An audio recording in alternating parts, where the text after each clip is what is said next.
En fait, lorsque je suis allé chercher mon nouvel ADV 350 chez mon concessionnaire Honda il y a un mois, il avait été prévu que j'en profite pour tester leur NT 1100 en même temps. Seulement, quand je l'ai vue se cachant dans le coin de la cour, elle ne m'a franchement pas inspiré, donc j'ai un peu laissé tomber, préférant un restaurant avec ma femme. Aujourd'hui, je retourne pour la révision des 1000 km, et comme je dois patienter 1 heure pendant qu'ils font la vidange, je me dois d'essayer cette moto dont tout le monde parle. Et, du moins en version DCT, c'est pire que j'avais imaginé. Non seulement elle est fade, mais c'est franchement une mauvaise moto.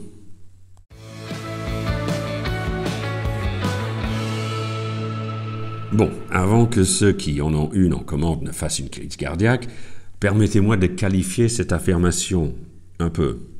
Il y a des positifs, mais l'ensemble est dominé par cette boîte automatique qui est, à mon humble avis, très désagréable.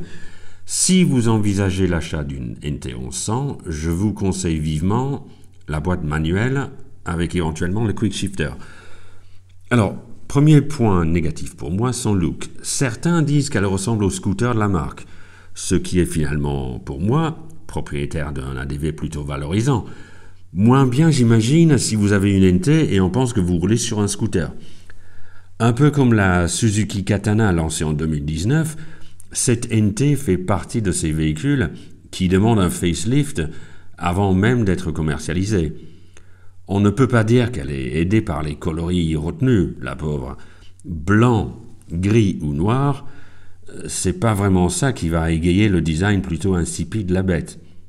Oh mince, autant pour moi. J'ai mis l'image en noir et blanc, excusez-moi, attendez un instant.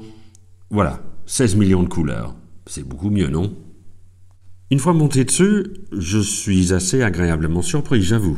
Je mets les 2 pieds à plat sans difficulté et le guidon tombe bien sous les mains. Le bruit est sympa aussi, je ne m'y attendais pas. C'est pas tout à fait aussi V8 que ma Triumph Speed Twin, mais on n'en est pas loin.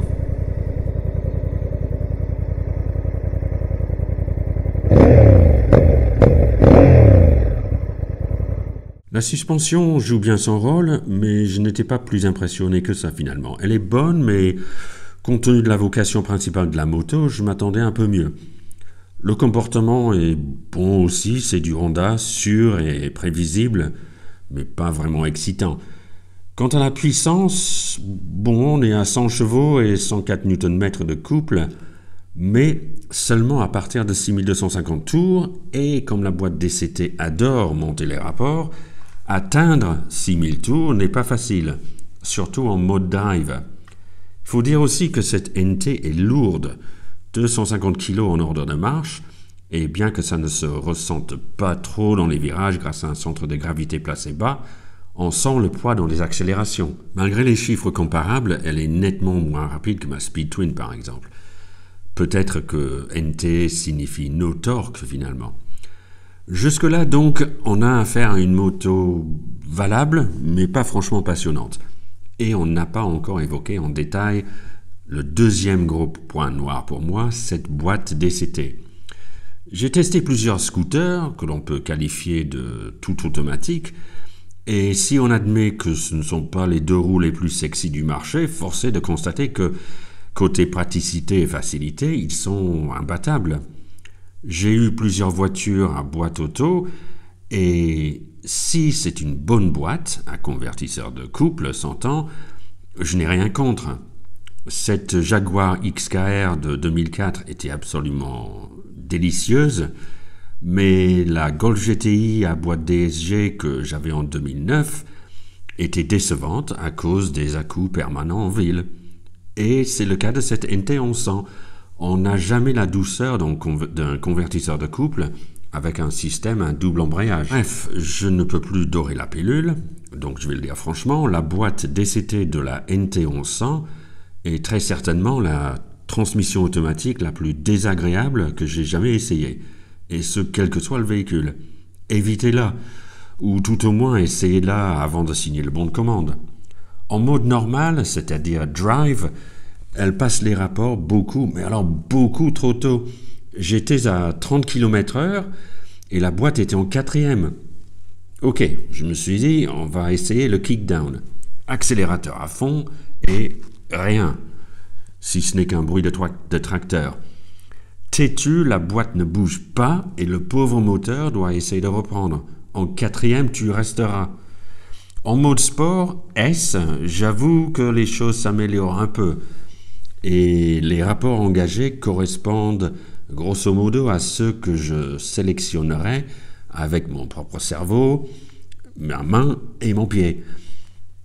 Le problème, c'est que ce robot aveugle décide parfois de passer le rapport au moment le plus inopportun imaginable.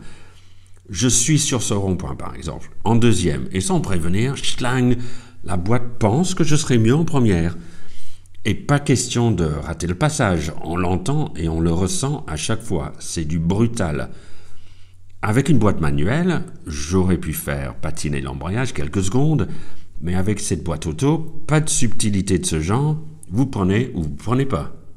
Bon, arrivé au milieu de cette vidéo, je vois les propriétaires actuels ou futurs de la NT 1100 en train de crier « Elle est géniale cette boîte DCT, il faut juste un temps d'adaptation. » Non, désolé. Si je mets 16 000 € sur la table pour une moto neuve, je n'ai pas envie d'attendre que mon corps s'adapte à un défaut de conception. Vous imaginez, vous achetez une voiture neuve avec une boîte qui n'est pas au point et que le commercial vous répond que vous allez finir par vous y faire. Justement, après l'essai et en attendant que mon ADV soit prêt, j'en ai parlé avec le responsable de magasin chez Honda. Leur avis est souvent précieux car, contrairement aux commerciaux qui ne cherchent qu'à vendre, les mécanos connaissent bien les différents modèles.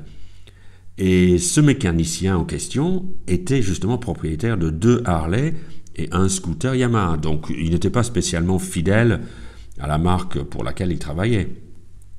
Sans que je lui demande, il m'a tout de suite parlé de la boîte DCT, qui passait les rapports beaucoup trop tôt et qui donnait des à-coups, que la moto aurait dû avoir une transmission finale par cardan, ou tout au moins par courroie, et que l'absence d'une bulle électrique était impardonnable. On a ça sur un Forza qui coûte un tiers, m'a-t-il dit. Bon, je reconnais être fan de la marque Honda en général. J'ai même acheté 5 motos neuves Honda en 4 ans. J'ai adoré la dernière CB500X dans ma vidéo il y a quelques semaines par exemple, concluant que Honda avait enfin tapé dans le mille avec ce modèle 2022, mais avec cette NT, je suis désolé, ils ont foiré. Il y a quelques mois, j'ai un peu cassé la Royal Enfield Interceptor pour son caractère fade, mais au moins elle avait la décence d'afficher un prix de vente accessible. La NT vaut le double, mais je vous assure que si j'avais gagné une de ces motos dans un concours, je prendrais la Royal Enfield. Je comprends que certains motards, pour une raison X ou Y, aient besoin d'une moto sans embrayage, et je reconnais qu'avoir moins de levier à gérer peut être un atout. Oui, mais franchement, dans ce cas, j'opterais pour une T-Max à un prix similaire, voire, pourquoi pas, la gamme Forza. C'est moins cher, c'est plus pratique, on ne met pas de casque dans les valises de la NT, et certains diraient plus confortable. Et si vous cherchez à faire du touring, il y a mieux sur le marché. Vous avez la Tracer 9, la Multistrada V2S, la Triumph Tiger, Suzuki GSX, et la bien meilleure, mais certes beaucoup plus chère, BMW R1250 RT. Bon, tout ceci dit, qu'est-ce que ça va donner au niveau du Rocket Score? Ça craint un peu, non? Bon, allez, design. Elle est pas moche, mais qu'est-ce que c'est fade, genre monospace. Et une moto se doit d'être jolie, surtout à ce prix. Donnez-nous au moins des couleurs, Honda. Allez, 3 sur 10. Qualité, c'est du sérieux, comme toujours chez Honda, mais aucun composant ne saute aux yeux, et le double écran me rappelle les PC de poche des années 2000. Et on paye 1000 € de plus pour une boîte qui étouffe le plaisir de rouler. 5 sur 10.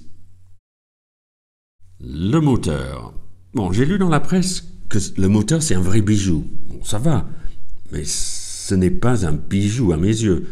100 chevaux de 1100 cm3, c'est pas vraiment un exploit, et les accélérations sont très linéaires, avec les 250 kg à tracter.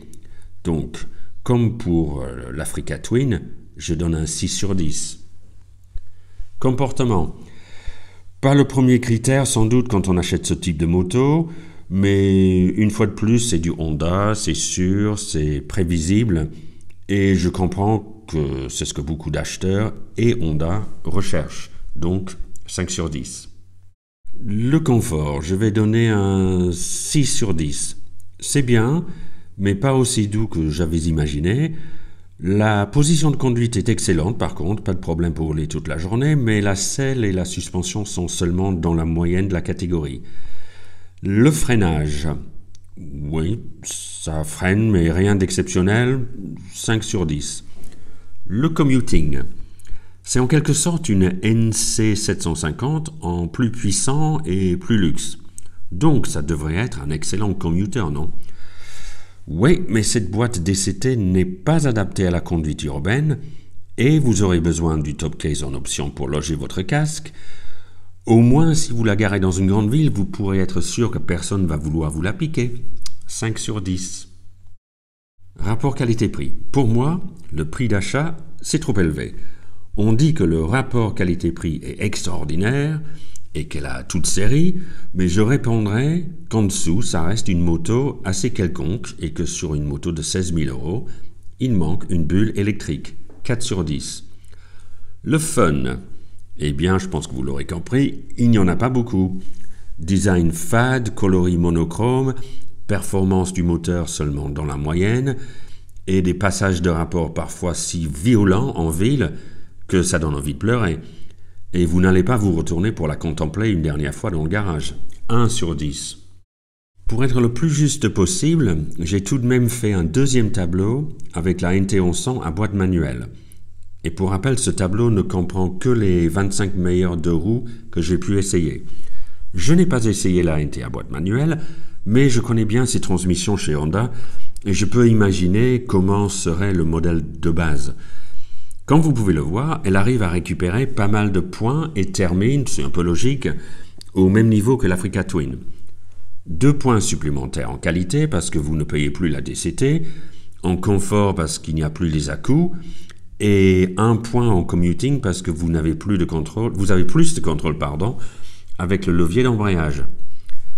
Ce n'est pas une mauvaise moto en soi, mais je crois qu'il y a mieux sur le marché, donc je ne peux la recommander.